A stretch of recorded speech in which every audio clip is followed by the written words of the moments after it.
Hey guys, it's Ted Bogert. We're back with the Ted Show. Look who I have, returning guest, great friend, amazingly creative friend, Oh, honestly. thanks. Cole NeSmith is here with Creative City Project, and today we're going to talk about what's going on with Creative City and Dazzling Nights, Dazzling Yes. Orlando. Yeah. Welcome back to the show, Cole. Thanks for being here. It's always fantastic to see you. Thanks. Always great to see you, except this time it's not in person. I know.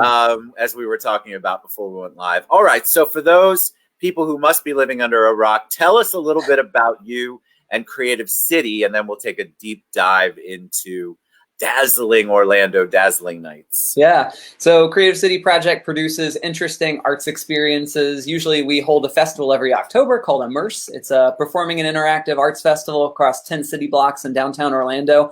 And of course, in 2020, we didn't get to do that. So we were itching to do some new things. And so what is Creative City, some of the other projects that you've done? Like, I think people want to learn more about the arts. You're very involved in our arts community. Do you have big plans coming up for 2021 before we take a dive into Dazzling Nights? Well, so this year in addition to Dazzling Nights that we'll talk about in a second, we also produced a show called Bright Young Things that happened in about 10 alleyways and open spaces of downtown Orlando. We had 8 actors that moved around the city as the story unfolded, and the audience got to accompany them on that journey. And that was an exciting theatrical production that we produced with our friend Donald Root.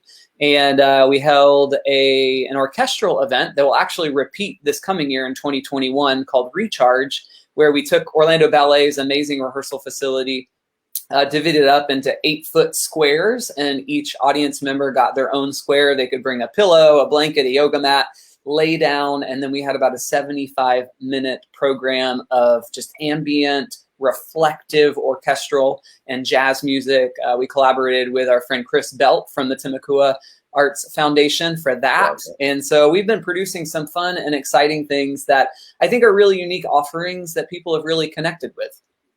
What was 2020 like from an arts perspective? How did you handle the requirement to really pivot and rethink how you did things? Because like you said, you outside, there's so many things that you all do during the year that people are in crowds. So you've had to figure out how to maneuver through that, be COVID compliant, be safe. What was that like for you all? Well, our friends at SAC Comedy Lab Improv Theater have taught me a great lesson. One of the tenets of improv is that everything is an offer.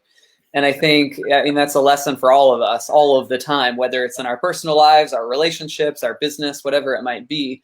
Everything is an offer. And there's these moments where you're on an improv stage and somebody might say something completely arbitrary or unrelated to what's happening or totally bizarre. And I think the natural human reaction a lot of times is like, wait, you're not supposed to do that. You're not supposed to say that. But the improv lesson is yes, and okay, you just said that and here we are. So what can I do to continue down this road, even if it's a bizarre, crazy, unusual road? And I think 2020 is that, right? So it's 100%. all asking that question of like, how has 2020 challenged us to continue to create, seeing it as an offer rather than a complete disruption? Of course, it has been a complete disruption, but a lot of times there's opportunity in that disruption. And so we've just, I think. Yeah, we've produced experiences that are distance. We've produced experiences that are outside. We've rethought our audience sizes. Immerse 2019 had 75,000 guests, so we couldn't necessarily do an event that in 2020, our expectation was to have 100,000 guests join us and platform 1,000 artists. And we had a record 175 applications for artists for Immerse 2020. Wow. Our programming team went through all of those, found the best of them. We were ready to go if the world had gotten back to normal by then. But by July, it started looking like, okay, this isn't going to happen. Not only because of all those crowds we were gathering, but we work with a lot of really talented and wonderful artists who need to rehearse and produce. And, we just knew people weren't going to be in a dance studio rehearsing for 2 months. So it's a shift.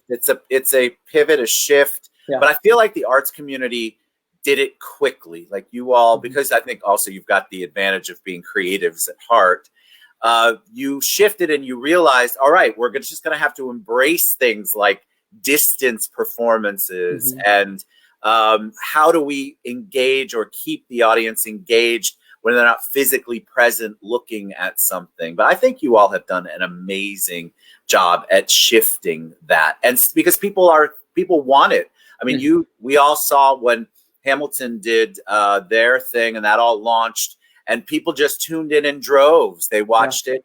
And maybe the experience, of course, isn't exactly the same as seeing them all right there on the stage, but it was still a magical experience. And so it's just a matter of figuring out how to create it. But the great thing about you guys is you have the right lighting, the right sound, the right makeup, the right talent. So, you know, when we all do our little Zoom stuff, it's not exactly the same as when you're doing something creative. All right, let's talk about Dazzling Nights. We're going to immerse ourselves in the wonder of the holidays with Dazzling Nights. What's that all about? So, I mean, fortunately, it was COVID compliant. We didn't do Dazzling Nights because of COVID. We did obviously make quite a few adjustments to the program, but we started working on this in November of 2019, approached the Lou Gardens team, the City of Orlando venues department that oversees Lou Gardens, and collaborated with them to create what is truly a pretty unique holiday experience. You know, one of the tenets that we really hold up as the Creative City Project is how can we create arts encounters that audiences can't experience anywhere else in the world. So when we started thinking about the holidays, we didn't just want to start wrapping lights around trees, which we have, but we wanted to ask, how could we create truly immersive environments? How could we create interactive experiences around some of the themes of the holidays? And so people will see those more traditional experiences like a 65-foot light tunnel that has hundreds of thousands of traditional holiday lights on them.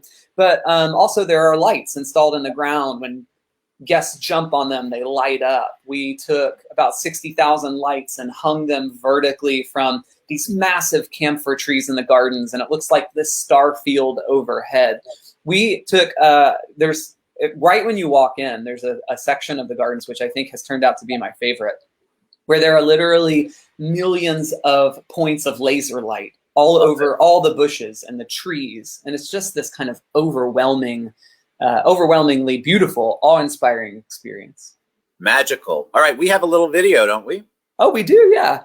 We'll keep talking as we look at some of the things that we've been putting together. So you can see them jumping on those pads. You can see lots of fun photo opportunities and larger than life holiday displays. It is larger than life. Look at that. Yeah. So you'll see some clips in there as well where we took, there's a forested area of the back part of Lou Gardens. And well, we lost Cole for a minute, but he'll probably come back. The great and DazslingOrlando.com is the website if you guys want to check it out. It is beautiful what they have done. If you haven't been to Lou Gardens, obviously you should definitely check that out. That's over in Audubon Park area. Here's Cole. We got him back. Here he is. I just kept talking. I'm sure you did. You're great at that. You know, I'm not lost at a loss for words ever. I tried to close that video and close my browser window instead, so I apologize. I told you, technology today. I have a little bit of a challenge, so no surprise there. Beautiful. I love that entryway too, where you saw absolutely gorgeous. But I was saying to them that saying to the audience, this is a fantastic holiday feel. You know, the holidays are about lights. That's so much what the holidays are about on so many levels. And you just cannot help but go in there and be dazzled. Yeah. Yeah. And so we already actually have had several thousand guests come through the doors and have had just such overwhelmingly positive feedback. It really is kind of enlivening people with that holiday spirit, which is something I think we all need in 2020. We need it, right? To the point that most of our dates are completely sold out all the way through the rest of the run. But special tip. Tonight at 9 p.m., we're releasing a few additional tickets for each evening's performance. So that's at dazzlingorlando.com. So if people have gone to look for tickets and have already seen that they're sold out, or are just now hearing about it and want to join us tonight, Thursday night at 9 p.m., we're putting up just a few more tickets. As we've monitored things, we've figured out how we could fit a few more guests in and give people that experience. Fantastic. You all look at that, 9 o'clock tonight, dazzlingorlando.com. You don't want to miss out. You see the video and it's beautiful. In person, absolutely gorgeous. You will not regret that. And get into the holiday spirit. Like Cole said, we're all looking for that. And gosh, Christmas is next week. We're in the middle of Hanukkah. Kwanzaa is next week sometime. I mean, it's the season. And let's end 2020 with the holiday spirit and a whole bunch of dazzling lights. Thanks, Cole, for all you do in our community and everything the Creative City Project does. Dazzlingorlando.com. Check it out and pay attention at 9 o'clock tonight. You're not going to want to miss out. Thank you, my friend. I appreciate you. Thank you. All right, guys. We'll see you soon. Bye, everybody. Go to Dazzling Orlando.